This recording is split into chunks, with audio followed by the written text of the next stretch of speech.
அனைவருக்கும் வணக்கம். இந்த என்விரான்மெண்ட் டே விழிப்புணர்வு ஏற்பாட்டில் எங்களுடைய பங்களிப்பு இருக்கிறதுல நாங்கள் பெருமைப்படுறோம். இதெல்லாம் வந்து ஒரு சின்ன நிகழ்ச்சி. ஹலோ, போன் எடுக்க மாட்டேங்கிறா. ஹலோ, எடுக்கவே மாட்டேங்கிறா. என்ன ஐடியா இருக்கு? பத்து பேர் மனசுல ஒரு 4 ரவுண்ட் ஓட வைப்பீங்களா? நிம்மதியா? நின்று பேசு. ஏன்னா ஓடிட்டு இருக்கிறப்ப சும்மா போன் இருக்கு. அப்படியே தான் முக்கியமான விஷயம் இல்லையா? ஆமாண்ண, இத்தனை பேர் செஞ்சுருக்காங்க, எனக்கே தெரியல. அப்படி கேளுங்க. இன்னைக்கு எல்லாம் ஏன் ஒன்று சேர்ந்துருக்கோம்னா, ஒவ்வொரு வருஷமும் நம்ம பூமியை காப்பாற்றுறதுக்காக என்விரான்மெண்ட் மந்த்னு சொல்லி ஜூலை 5 செலிப்ரேட் பண்றாங்க. என்விரான்மெண்ட் டே. அந்த ஜூன் மாசம் ஃபுல்லா என்விரான்மெண்ட் மந்த் செலிப்ரேட் பண்றாங்க. அதுல நம்மளோட பங்களிப்பா ஒரு விழிப்புணர்வு ஏற்படுத்துறதுக்காக தான் நம்ம இங்க ஒன்று கூடி இருக்கோம். சரியா? விஷயம் முதல் எனக்கு தெரியும் இல்ல? எல்லாம் தெரியும். சரி, 3R என்ன தெரியுமா? 3R தெரியுமா தெரியாதா? சாங் ஒரு பாட்டு பாட்டு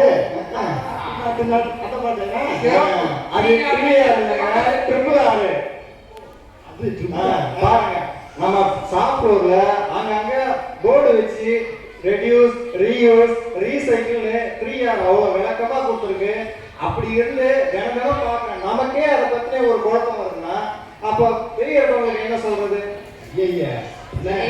இப்ப சொல்றோம்ல, இப்ப வேலூர்ல சொன்னாரு ரெடியூஸ், ரீயூஸ், ரீசைக்கிள் சொன்னார்ல. முதல்ல டாபிக்கே வருவோம். ரெடியூஸ்னா என்ன தெரியாத? அதான் ஓடி உடம்பு குறைக்கிறேன். ஆமா, 75 கிலோல இருந்து 60 கிலோ வந்துட்டு வாயை குறைச்சா வாழ்க்கைக்கு நல்லதுனாங்க. அது நம்மளால முடியல. அதனால உடம்ப மட்டும் குறைச்சுக்கிறேங்க. ஆமா, வாயை குறைச்சிருந்தேன்னு என்னைக்கோ நீ டெவலப் ஆயிருப்ப. அதை சொல்ல வரல. ரெடியூஸ் அப்படின்னா நம்ம உபயோகப்படுத்துறோம்ல. இப்ப பெட்ரோல் எவ்வளவு நாளைக்கு வரும்? ஒரே ஒரு மாசம் கடலை போடுனாங்க. லைன் என்னமா இல்லையா? ஆமா, லைன்ல நின்னானே கிடைக்கலையே. அதேதான். அந்த மாதிரி தான் பெட்ரோல் எடுத்து எவ்வளவு நாளைக்கு வரும்னு சொல்ல முடியாது. டீசலும் அதே மாதிரி தான். அதெல்லாம் குறைச்சிட்டு நம்ம வந்து அதிகமா என்ன பண்ணணும்? ரீயூஸ் பண்ற மாதிரியான பொருளை உபயோகப்படுத்தணும்னு சொன்னாங்க. நீங்க பெட்ரோல் டீசலை பத்தி சொல்றீங்க. இப்ப எதிர்கால தலைமுறைக்கு தண்ணி பஞ்சம், மின்சார பஞ்சம் எல்லாம் வரணும். அதை மட்டும் சீக்கிரமா பயன்படுத்தினா பத்தாது. தண்ணியும் சீக்கிரமா பயன்படுத்தணும், மின்சார சீக்கிரமா இப்ப ரொம்ப ரொம்ப முக்கியம். அது கரெக்ட் தான். நீ சொன்ன மாதிரி தான். எல்லாரும் இப்ப சொல்லும்போது பெட்ரோல் டீசல் கம்மி பண்றேன்னு சொன்ன உடனே மணிக்கிற மாதிரி ஆளுங்க எலக்ட்ரிக் பைக் வாங்கிட்டாங்க. எங்க போனாலும் காலையில பார்த்தாலும் 3 தடவை எலக்ட்ரிக் பைக்ல போறோம், சாயங்காலம் பார்த்தாலும் 3 தடவை வந்துருக்கோம். எலக்ட்ரிக் பைக் வாங்கினா போதுமா? அதுக்கு கரண்ட் எங்க இருந்து வருது? அதுதான் கரண்ட் தான் வீட்டுல இருந்து தான் வருது. அந்த வீட்டுல கரண்ட் வந்து கவர்மெண்ட் கொடுக்குது. ஏன் அதை நம்ம பண்ணணும்? வீட்டுல ஒவ்வொரு வீட்லயும் சோலார் பேனல் ஃபிட் பண்ணா அதுல வர கரண்ட் நம்ம வீட்டுக்கும் யூஸ் பண்ணிக்கலாம், கவர்மெண்ட்டுக்கும் மிச்சப்படுத்தி கொடுக்கலாம். அதையே யோசிக்க மாட்டேங்கிறீங்க. இதையும் பண்ணலாம். அதுதான் ரெடியூஸ். சரிப்பா, நான் ரெடியூஸ் சொல்லிட்டேன். அந்த ரீயூஸ் சொல்றோம்ல, அதை பத்தி உனக்கு என்ன தெரியுமா? அத சொல்றேன். ரீயூஸ் மட்டும் சொல்லி தரவே வேண்டாம். ரீயூஸ் ஆன எங்க அம்மா அக்கால என்ன சும்மா விடுறேங்க. சட்டை கிழிஞ்சுனா தைச்சு அந்த சட்டையை தான் போடுவோம். அதுக்கு மேல தைக்கவே முடியாதுங்க. சட்டை கிழிஞ்சிருந்தா தைச்சு போட்டுக்கலாம் அப்படிங்கிற மாதிரி கிழிஞ்ச சட்டையங்க கடைசியா வந்து தைக்கவே முடியாததுக்கு அப்புறம் கால் மிதியடியாகவும் தலைவலியாகவும் மாறிடுங்க. கரெக்ட் தான். ரீயூஸ் அந்த காலத்துல அப்படி பண்ணோம். இப்ப என்ன பண்றோம்? அங்கிருந்து கணேசால இருந்து வரும்போது முதல்ல மாமரத்து கடையில வந்தோடனே ஒரு பிக்கப், அடுத்த கடைக்கு தாண்டோம். அங்க வந்து ஈசு மலர்ந்து அது ஒரு பிக்கப் வருது. தாண்டி வந்தா எவனைக்கு கூட பிக்கப் வர்றாங்க. வந்துடும். என்னைக்கு நம்ம அதுல இருந்து மாறுறோங்கிறத அதை முதல்ல மாற்றணும்னாலே கொஞ்சம் மாறிடும். சிம்பிளா கடைக்கு போறோம்னு தெரிஞ்சதுன்னா கையில ஒரு பையன் இருந்தா என்னன்னு நான் கேட்கிறேன்.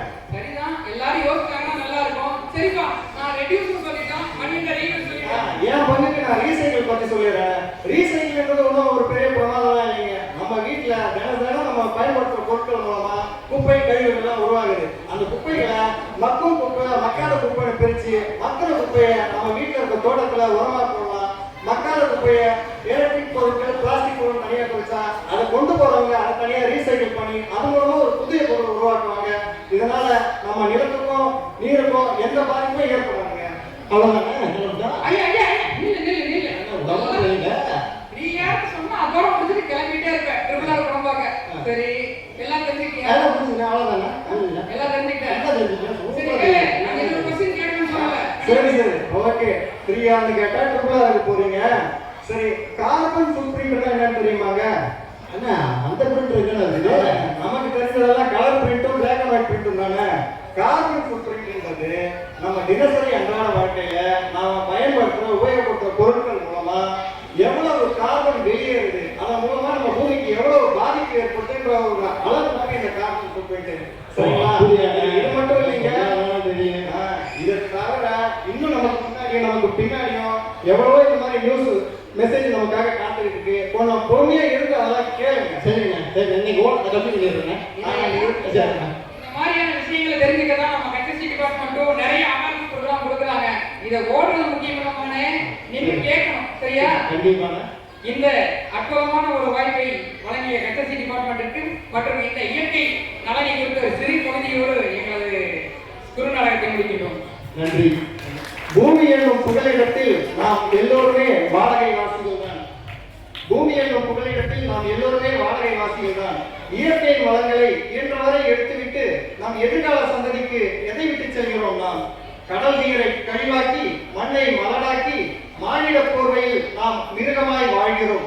வாழும் பூமியை வறட்சியுற செய்துவிட்டு நீரின் தடம் தேடி நாம் நிலவில் ஆராய்கிறோம்.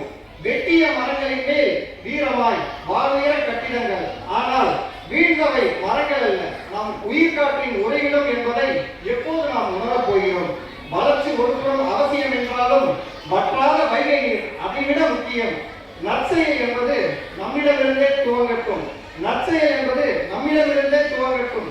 இன்றே விதைத்திடுவோம் நம் இளைய தலைமுறையின் இதயங்களில் விழிப்புணர்வு என்னும் வீரிய விதைகளை. எல்லை காப்பது ராணுவத்தின் கடமை என்றால் கூட எல்லாம் தந்தை பூமியை காப்பது நம் எல்லோரோட கடமை அல்லவா? கொண்டு செல்ல ஏதுமில்லை, எனவே கொடுத்து செல்வோம். நாம் வாழ்ந்த இந்த பூமியை நம் வருங்கால தலைமுறைக்கும். நன்றி, வணக்கம். Thank you sir.